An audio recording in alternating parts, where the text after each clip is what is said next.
আজকে দেখাবো কি করে কাঁচা আম দিয়ে আমসত্ত্ব বানানো যায়। আমরা তো সবাই কম বেশি পাকা আমের আমসত্ত্ব খাই, কিন্তু কাঁচা আমের আমসত্ত্বটা আসলে কেমন হয় সেটা দেখব। তো হ্যালো এভরিওয়ান, কাঁচা আমের আমসত্ত্ব করার জন্য প্রথমত আমাদের লাগবে কাঁচা আম। তো আমাদের নিজেদের গাছ থেকে পেড়ে এনেছিল মা 3টে কাঁচা আম, আর 3টে আম দিয়েই আজকে আমসত্ত্বটা হবে। ছিলে নিতে হবে আমটাকে, তারপরে পিস পিস করে কাটতে হবে, বা কেউ কেউ চাইলে এটাকে ভালো করে কুচোতে পারে, যেমন আমরাই কুচুয়ে নিয়েছিলাম, যাতে এই আমটা পরবর্তীতে সিদ্ধ করা হবে যেহেতু। আর কুচোলে কি হয়, এটা পাতলা পাতলা থাকে, তো তাড়াতাড়ি সিদ্ধ হয়। আর যারা পিস পিস করতে চায় তারাও পিস পিস করতে পারে, কিন্তু একটু সময় সিদ্ধতে একটু বেশি লাগবে, এই ব্যাপার।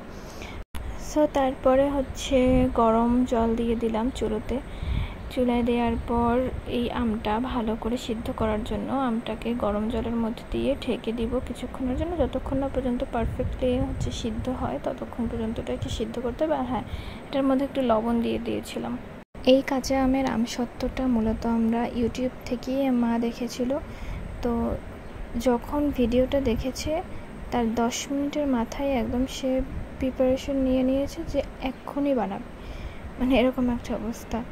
তো যাই হোক, সিদ্ধ হয়ে গেছে। তারপর এটা ভালো করে মানে একদম ব্লেন্ড করে নিতে হবে। তো আমাদের ব্লেন্ডার ছিল না ঘরে, তো এই জন্য ডালের কাঁটা দিয়ে ভালো করে এটাকে একদম মিশিয়ে নিয়েছিল। এরপর একটা ছাঁকনির সাহায্যে আমের যে নির্যাসটা এটা ভালো করে ছাঁকতে হবে, যাতে এর মধ্যে কোনো রকমের আঁশ না থাকে। কাঁচা আমে বরং আঁশ থাকে না অবশ্য, কিন্তু তাও এটাকে ভালো করে প্রপার ওয়েতে যেরকমটা আমরা ভিডিওতে দেখেছিলাম আমরা ওভাবে করার চেষ্টা করেছি।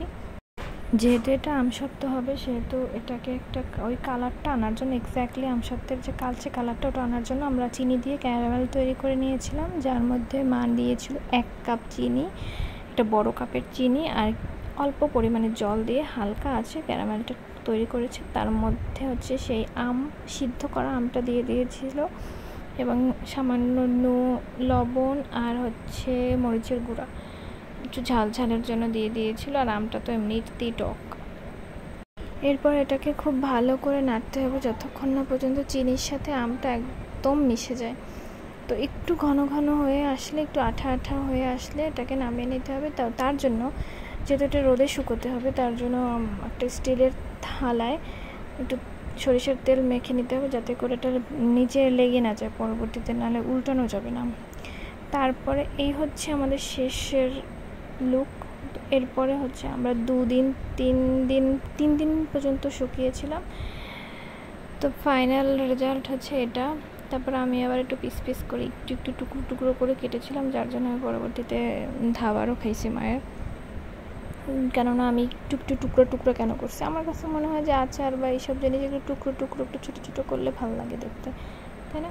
তো যাই হোক, এই আমসত্ত্বটা আমাদের। খেতে কিন্তু দারুণ হয়েছে। আমার বাবার রিভিউ দিছে, মানে 10-এ 10 এরকম একটা ব্যাপার। তার খুবই পছন্দ হয়েছে। তার কিন্তু সচরাচর খাবার পছন্দ হয় না, কিন্তু সে যখন বলছে 10-এ 10, মানে আর কোনো কথা নেই। আর সত্যিই খুব ভালো হয়েছিল। ইদানিং আমি আচার অতটা পছন্দ করি না, টেস্টের পরিবর্তন হয়েছে, মাঝে মধ্যে খাবারের একটু পরিবর্তন আসে। তো যাই হোক, আমার কাছে এটা ভালো লাগছে, একটু মিষ্টির পরিমাণটা বেশি ছিল এই জন্য। তো আজকের মতন ভিডিওটা এই পর্যন্ত। এতক্ষণ দেখার জন্য অনেক অনেক ধন্যবাদ। টাটা।